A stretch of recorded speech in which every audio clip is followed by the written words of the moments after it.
Welcome students in our third lecture. हमने second lecture में कुछ बेसिक डेफिनेशन देखी थी। अब हमें आगे जाना है। देखो, हमने सबसे पहले मैटर को डिफाइन किया था। Anything which has a mass and occupy space is called as a matter. अब मैटर के ढेर सारे एग्जाम्पल डेफिनेशन को देखकर आप बता सकते हैं। नॉन मैटर के बारे में भी मैंने आपको बताया था। साउंड है, फ्लेम है, लाइट एनर्जी है, ये ऐसे एग्जाम्पल है जो मैटर नहीं है, उन्हें हम क्या बोलते हैं? Non matter. फिर हमने मैटर को फिजिकल स्टेट के बेसिस पर क्लासिफाई किया था। सॉलिड, लिक्विड, गैसेस में नॉर्मली 3 फिजिकल स्टेट में मैटर एग्जिस्ट होता है और 2 फेजेस है, लेकिन नॉर्मली मैटर उनमें एग्जिस्ट नहीं होता। Plasma state and Bose-Einstein condensate, ये भी 2 फिजिकल स्टेट ऑफ मैटर है। उसके बाद हमने कंपोजिशन के बेसिस पर मैटर को क्लासिफाई किया था एलिमेंट में, कंपाउंड में एंड मिक्सचर में। आपके लिए मैं डेफिनेशन वापस से दोहरा देता हूं। The simplest form of matter which can not be decompose further into any simpler form by any mean is called as element. Compound को कैसे डिफाइन कर सकते हैं? The form of matter obtained by chemical combination of 2 or more substances, 2 or more elements in a fixed proportion is called as compound. How can we define mixture? The form of matter obtained by mixing 2 or more substances.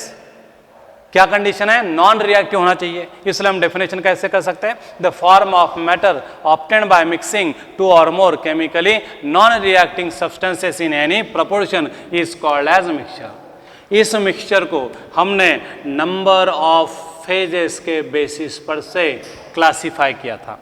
मैं आशा करता हूं आप लोगों से कि आपको phase ये term समझ में आई होगी।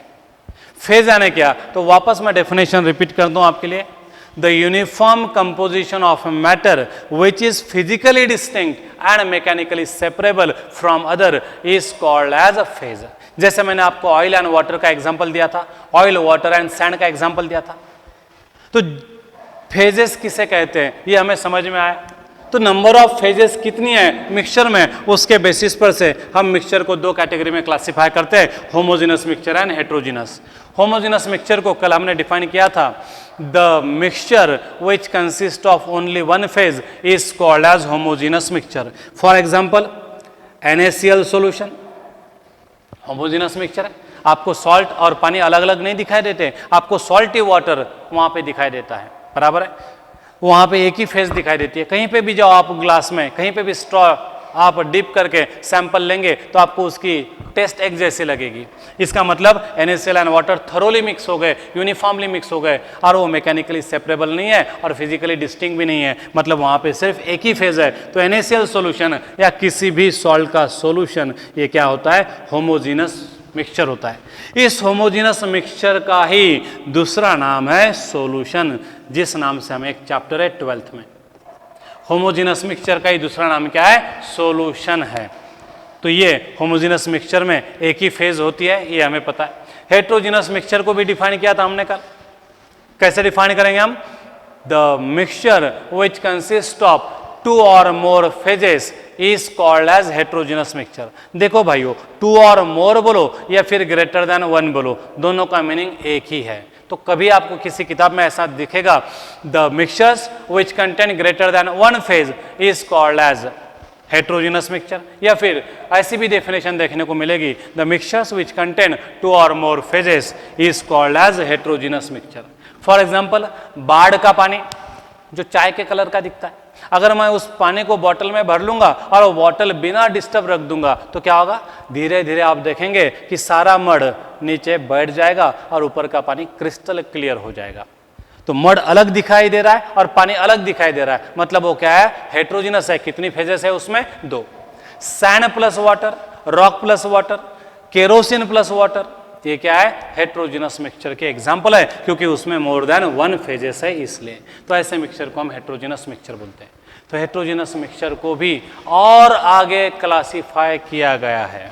Heterogeneous mixture is again classified into 2 different categories depending upon the size of solute particles।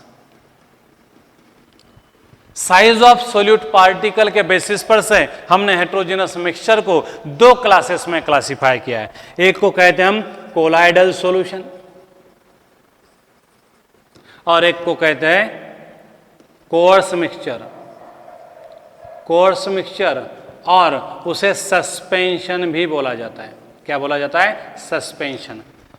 तो हेट्रोजीनस मिक्सचर को हम आगे और भी क्लासिफाई कर सकते हैं on the basis of size of solute particle. दो कैटेगरी में, एक को हम बोलेंगे कोलाइडल सॉल्यूशन और एक को हम बोलेंगे कोर्स मिक्सचर और सस्पेंशन। अब एक कोर्स सस्पेंशन क्या है, कोर्स मिक्सचर या सस्पेंशन क्या है, कोलाइडल सॉल्यूशन क्या है? देखो अब इसकी डेफिनेशन हम कैसे करेंगे। ऐसा हेट्रोजीनस मिक्सचर जिसमें पार्टिकल की साइज, सॉलिड पार्टिकल की साइज, ऐसा हेट्रोजीनस मिक्सचर जिसमें सॉल्यूट की पार्टिकल साइज क्या है, 10⁻⁻⁶ मीटर के रेंज में है। ऐसा हेट्रोजीनस मिक्सचर जिसमें सॉल्यूट पार्टिकल की साइज कौन सा रेंज में है, 10⁻⁻⁶ मीटर।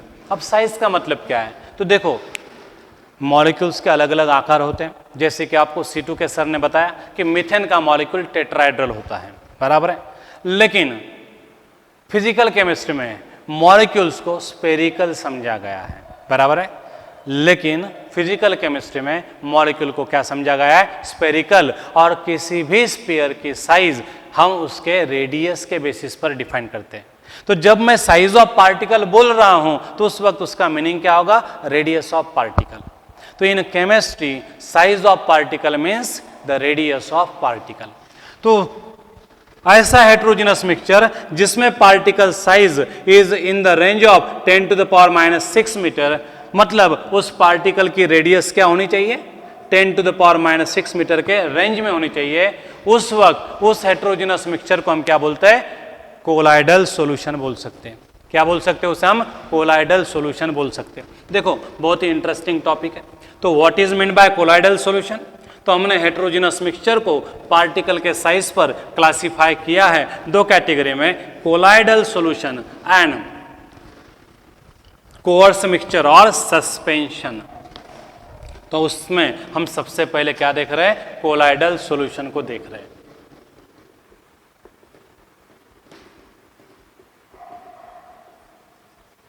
कोलाइडल सॉल्यूशन में जो साइज ऑफ पार्टिकल मैंने आपको बताई है, साइज ऑफ पार्टिकल मतलब रेडियस, वो कौन सा रेंज में होने चाहिए, 10⁻⁻⁶ मीटर के। तो ऐसे हेट्रोजीनस मिक्सचर को हम बोलते हैं कोलाइडल सॉल्यूशन।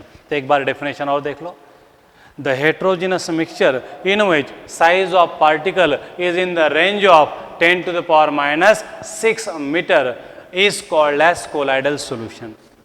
अब 10⁻⁻⁶ मीटर ये जो साइज ऑफ पार्टिकल है ये इनविजिबल टू आवर आई है। हम आंखों से, नेकेड आंखों से इन पार्टिकल को नहीं देख सकते। This particle size is invisible to our naked eye, मतलब हम खुले आंखों से इन पार्टिकल्स को देख नहीं पाएंगे। तो इसका मतलब क्या है भाई? तो आपने ब्लड देखा है, खून, रक्त आपण ज्याला म्हणतो। अब अगर मैंने आपको पूछा कि भाई ब्लड कौन से टाइप का मिक्सचर है, होमोजेनस या हेट्रोजेनस, मिल्क कैसा है, हेट्रोजेनस मिक्सचर है कि होमोजेनस मिक्सचर है, तो तुरंत आप जवाब देंगे सर ब्लड एक जैसा लाल दिखता है ऊपर से नीचे तक, क्या है, होमोजेनस मिक्सचर। मिल्क एक जैसा सफेद दिखता है ऊपर से नीचे तक, क्या है, होमोजेनस। लेकिन यहीं पे हम गलती करते हैं। ब्लड एंड मिल्क ये दिखने में तो होमोजेनस दिखाई देते हैं लेकिन होते नहीं है, वो एक्चुअली क्या होते हैं, हेट्रोजेनस मिक्सचर। तो फिर भाई वो होमोजेनस क्यों दिखते हैं? क्योंकि उनमें पार्टिकल साइज इतनी कम होती है, इतनी कम होती है कि हमारी आंखें उनको अलग अलग देख नहीं सकती, इसलिए हमें ब्लड थरोली एक जैसे दिखता है। तो हम वहां पे उसे होमोजेनस बोल सकते हैं, लेकिन उसे बोलना नहीं है। वो क्या है, कोलाइडल सॉल्यूशन है।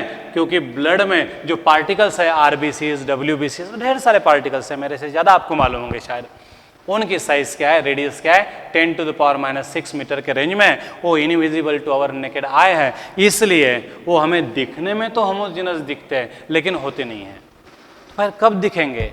तो जब मैं कोलाइडल सॉल्यूशन का एक बूंद वॉच ग्लास पर लेकर माइक्रोस्कोप के नीचे से देखूंगा तो मुझे WBCs अलग दिखाई देंगी, RBCs अलग दिखाई देंगी, प्लाज्मा अलग दिखाई देगा, उसमें जो भी कंपोनेंट्स है वो सारे अलग अलग दिखाई देंगे। मतलब माइक्रोस्कोप के थ्रू हम उन पार्टिकल्स को देख सकते हैं। जब माइक्रोस्कोप के नीचे से देखेंगे तो हमें हर एक कंपोनेंट अलग अलग दिखाई देगा। They are physically distinct and mechanically separable. देखो जब हम खून डोनेट करते हैं तो RBCs अलग करते हैं, WBCs अलग करते हैं, प्लाज्मा भी अलग करते हैं मैकेनिकल प्रोसेस से। इसलिए खून जो है, ब्लड जो है वो क्या है, हेट्रोजिनस मिक्सचर है और उसे हम किस नाम से जानते हैं, कोलाइडल सॉल्यूशन। क्योंकि खून में जो पार्टिकल है उनकी रेडियस क्या है, 10⁻⁶ मीटर के रेंज में है। उसके particle invisible to our naked eye होते हैं but can be seen through microscope. Electron microscope की भी जरूरत नहीं पड़ेगी, सादा माइक्रोस्कोप लिया तो भी आपको दिखाई देंगे। तो ये ऐसे हेट्रोजिनस मिक्सचर को क्या बोला जाएगा, कोलाइडल सॉल्यूशन बोला जाएगा। बराबर है। कोलाइडल सॉल्यूशन को आइडेंटिफाई कैसे कर सकते हैं ये मैं आपको और बाद में बताऊंगा। पहले हम क्या देख लेते हैं, सस्पेंशन देख लेते हैं। सस्पेंशन या कोर्स मिक्सचर किसे बोलेंगे? सस्पेंशन का दूसरा नाम क्या है दोस्तों, course mixture.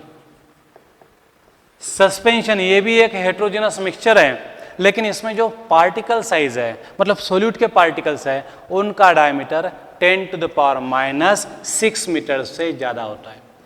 Size of particle क्या होती है, ग्रेटर देन 10⁻⁶ मीटर।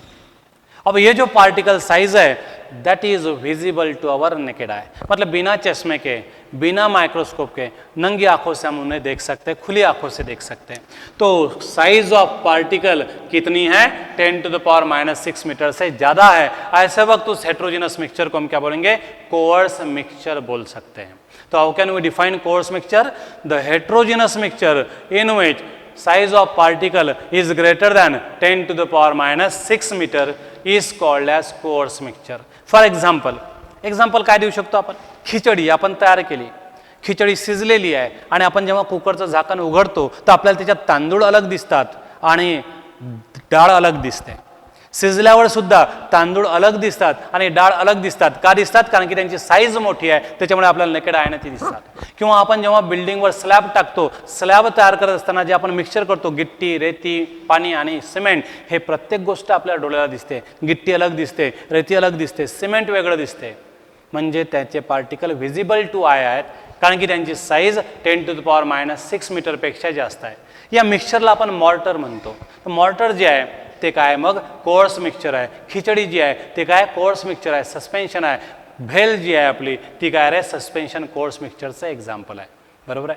तो कोर्स मिक्सचर किसे बोला जाता है, the heterogeneous mixture in which size of particle is greater than 10⁻⁶ meter is called as coarse mixture. This particle size is so big enough that can be seen through our naked eye. बराबर है। तो इसमें हर एक component हमें अलग अलग दिखाई देता है। तो जिसका हमने एग्जाम्पल दिया है, भेल दिया है, खिचडी आपण देऊ शकतो त्याचं एक्झाम्पल, मॉर्टर आपण एक्झाम्पल देऊ शकतो, असे एक्झाम्पल आपण देऊ शकतो कोर्स मिक्सचरमध्ये। कोलायडल सोल्युशनमध्ये particle size invisible to naked eye है, इधर विजिबल टू आय है। इस कोर्स मिक्सचर में से अगर मैं लाइट को पास करूंगा तो लाइट पास नहीं होगा। अगर मेरे पास एक टॉर्च है समझो, और मैंने लाइट पास किया, मतलब टॉर्च इस पर फोकस की, तो कोर्स मिक्सचर में से लाइट पास नहीं होता, हमें इधर लाइट नहीं मिलेगा, हमें इधर लाइट नहीं मिलेगा, क्योंकि वो ओपेक होते हैं। पार्टिकल इतने बड़े होते हैं कि लाइट को ट्रांसमिट नहीं होने देते, इसलिए इधर से कोई लाइट नहीं दिखाएगा। तो ये दे आर ओपेक। लेकिन जब मैं कोर्स मिक्सचर में से लाइट पास करता हूँ तो पास नहीं होगा, लेकिन कोलाइडल सॉल्यूशन में से अगर मैं लाइट पास करता हूँ तो क्या होगा। तो आपने एक्सपेरिमेंट किया है, आपने टॉर्च ली है और अपने पाम के नीचे रखी है रात के अंधेरे में, तो आपको आपका पंजा पूरा लाल लाल दिखाई देता है। उंगली पर हम टॉर्च रखते हैं तो उंगली देखते पूरी लाल हो जाती है, मतलब वो लाइट पूरे उंगली में फैल जाता है। बराबर है। तो यहाँ पे ठीक वैसा ही होता है। कोलाइडल सॉल्यूशन में जब मैं बीम ऑफ लाइट पास करता हूँ तो बीम ऑफ लाइट फैल जाती है, स्कैटर्ड हो जाता है लाइट, और उसका पाथ विजिबल बन जाता है। जैसे आप कभी खेत में सोने के लिए गए, टॉर्च लेकर ही जाते हैं, तो टॉर्च के साथ हम खेलते हैं, फिर तो टॉर्च लगाते और ऊपर देखते हैं। जब हम टॉर्च को ऊपर की तरफ फोकस करते हैं तो हमें टॉर्च का लाइट जो है वो ऐसा ऊपर जाते हुआ दिखाई देता है, मतलब path of light becomes visible. वो विजिबल क्यों हुआ? क्योंकि एयर में सस्पेंडेड पार्टिकल्स है और उनकी साइज क्या है, इस रेंज में, उसकी वजह से लाइट स्कैटर हुआ। तो ठीक जैसे रात के अंदर में टॉर्च मारने के बाद लाइट का पाथ विजिबल बनता है, लाइट स्कैटर्ड होता है, वैसे ही लाइट का स्कैटरिंग हमें कोलाइडल सॉल्यूशन में भी देखने को मिलता है। इस स्कैटरिंग ऑफ लाइट के फिनोमिनन को कौन सा इफेक्ट बोला जाता है? विच इफेक्ट? कौन सा इफेक्ट बोला जाता है, उसे बोलो। टिंडाल इफेक्ट बोला जाता है। नाम सुना होगा आपने 10वीं में कहीं तो भी आपको आया है, Tyndall effect. Scattering of light through colloidal solution, this phenomenon is known as a Tyndall effect. तो कोलाइडल सॉल्यूशन टिंडाल इफेक्ट दिखाते हैं, मतलब स्कैटरिंग ऑफ लाइट का फिनोमिनन दिखाते हैं। ऐसा टिंडाल इफेक्ट कोर्स मिक्सचर नहीं दिखाते, बल्कि उसमें से लाइट पास ही नहीं होता। तो कोर्स मिक्सचर सस्पेंशन से लाइट पास नहीं होता, कोलाइडल सॉल्यूशन में लाइट पास होता है, लेकिन वो डिस्पर्स हो जाता है, फैल जाता है।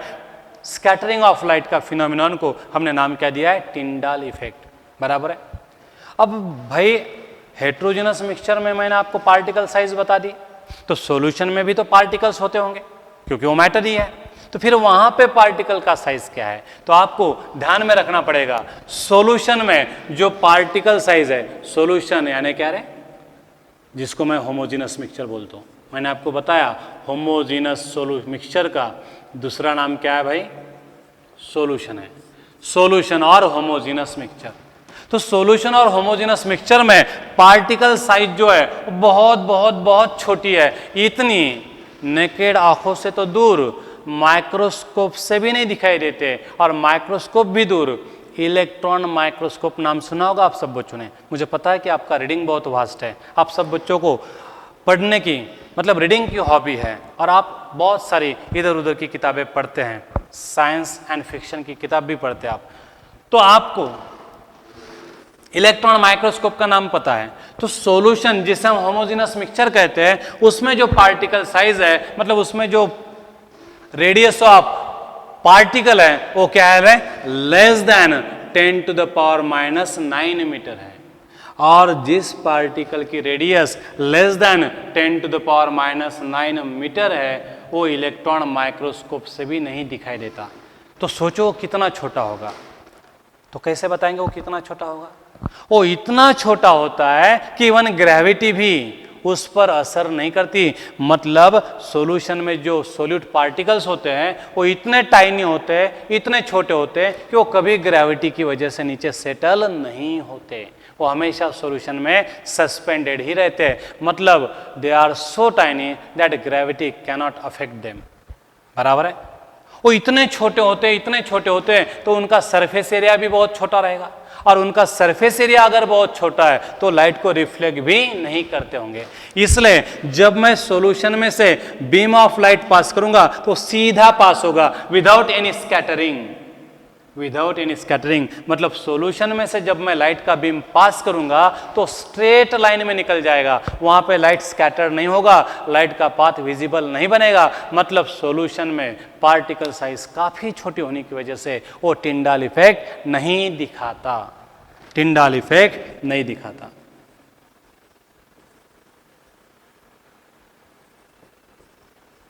तो solution don't show Tyndall effect क्योंकि पार्टिकल साइज बहुत कम है। इसलिए जब मैं सॉल्यूशन की बात करता हूं तो सॉल्यूशन का कॉन्सेंट्रेशन समय के साथ क्या रहेगा? हमेशा कांस्टेंट रहता है, क्योंकि पार्टिकल नीचे बैठते ही नहीं है, ग्रेविटी उस पर असर ही नहीं करता है। इसलिए एक शरबत समझो आपने तैयार किया, शक्कर डाल दी, लेमन जूस डाल दिया, नमक डाल दिया थोड़ा बहुत टेस्ट के अनुसार, और शरबत तैयार कर दिया। और शरबत आपने ऐसे ही रख दिया 2 दिन के लिए, और 2 दिन के बाद आपने उसे टेस्ट करके देखा तो हर जगह ग्लास में ऊपर हो या नीचे हो आपको टेस्ट कैसे लगेगी? सेम लगेगी, क्योंकि शुगर ग्रेविटी की वजह से नीचे सेटल नहीं हुई। तो ऊपर जैसी टेस्ट लगेगी शरबत की, वैसी टेस्ट आपको नीचे भी दिखेगी, क्योंकि सॉल्यूशन है शरबत। शरबत इज एग्जाम्पल ऑफ सॉल्यूशन। उसमें पार्टिकल साइज नीचे सेटल नहीं होंगी, तो शुगर नीचे कलेक्ट नहीं होगी, वरचं सोल्यूशन फिक्कं लागणार नाही, एकसारखा गोड लागेल, म्हणजे त्याचं कॉन्सन्ट्रेशन 2 दिवस झालं तरी बदललं नाही.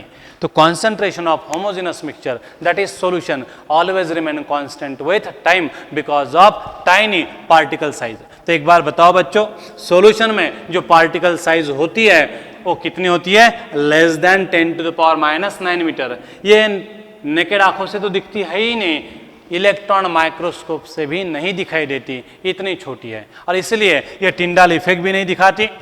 और सॉल्यूशन जो है उसकी खासियत बात क्या है? सॉल्यूशन को पहचानेंगे कैसे? पार्टिकल साइज थोड़ी ना देखेंगे हम. तो जो भी कोई मिक्सचर ट्रांसपेरेंट हो, जो भी कोई मिक्सचर ट्रांसपेरेंट हो, उसमें से लाइट आर पार जाता हो, वो हमेशा क्या होता है? सॉल्यूशन. मतलब सॉल्यूशन की एक खासियत है, it is always clear and transparent. तो क्या रहता है? क्लियर एंड ट्रांसपेरेंट रहते हैं. तो ये कुछ प्रॉपर्टीज थी सॉल्यूशन की, जिसे हम होमोजेनस मिक्सचर बोलते हैं. तो solutions are transparent and clear, they do not show Tyndall effect, their concentration always remain constant with time. तो देखो, हमने एलिमेंट देखा, कंपाउंड देखा, मिक्सचर भी देखा. मिक्सचर में हम बहुत डेप्थ तक गए. मिक्सचर का classification on the basis of phase, homogeneous heterogeneous. फिर हेट्रोजेनस का classification on the basis of size of particle, colloidal में एंड किसमें? कोर्स मिक्सचर में. अब हम डेप्थ तक जा रहे हैं. लेकिन भाई इतना मेहनत हम क्यों करेंगे? Why should we study chemistry? हमें केमिस्ट्री स्टडी करने का काम क्या है? अब हमें मालूम आहे, हम बेवजह बिनकामाची गोष्ट आपण करतच नाही. जी गोष्ट करतो ती काही ना काही आपल्याला फायदा देणारी असते. तो why should we study chemistry? अब आपको कंपल्सरीली केमिस्ट्री दिया है. आप ऐसा नहीं बोल सकते कि मुझे साइंस लेना लेकिन केमिस्ट्री नहीं चाहिए. आप ऐसा नहीं कर सकते. Chemistry is a compulsory subject. तो ये कंपल्सरी सब्जेक्ट है, तो हमें फोर्स क्यों किया जाता, जबरदस्ती क्यों की जाती कि साइंस लेने के बाद केमिस्ट्री स्टडी करना ही है? तो इसका मतलब केमिस्ट्री उतना इंपॉर्टेंट होगा इसलिए. जैसे हमारे खाने में डॉक्टर बोलते कि प्रोटीन होना ही चाहिए, प्रोटीन होगा तो हमारा मसल का वियर एंड टियर रिपेयर होगा, हम मतलब क्या रहेंगे? तंदुरुस्त रहेंगे. प्रोटीन होना ही चाहिए. वैसे केमिस्ट्री स्टडी ही करना चाहिए. तो इसका कारण क्या है? तो जाहिर है कि केमिस्ट्री का उतना महत्व भी होगा. तो केमिस्ट्री कितना यूजफुल है ये हमें देखना है. उससे हमें पता चलेगा कि केमिस्ट्री कितना यूजफुल है और हमें उसे स्टडी क्यों करना चाहिए. तो why should we study chemistry? इसका जवाब यह है कि केमिस्ट्री हमारे लिए बहुत ज़्यादा फायदेमंद है, उससे हमें बहुत फायदा हुआ है, इसलिए हमें केमिस्ट्री को स्टडी करना चाहिए. तो केमिस्ट्री से फायदा क्या हुआ है? तो ये इंपॉर्टेंस ऑफ केमिस्ट्री इस टॉपिक में हम लेंगे. आज के दिन हम यहाँ पे रुक जाते हैं. धन्यवाद बच्चों.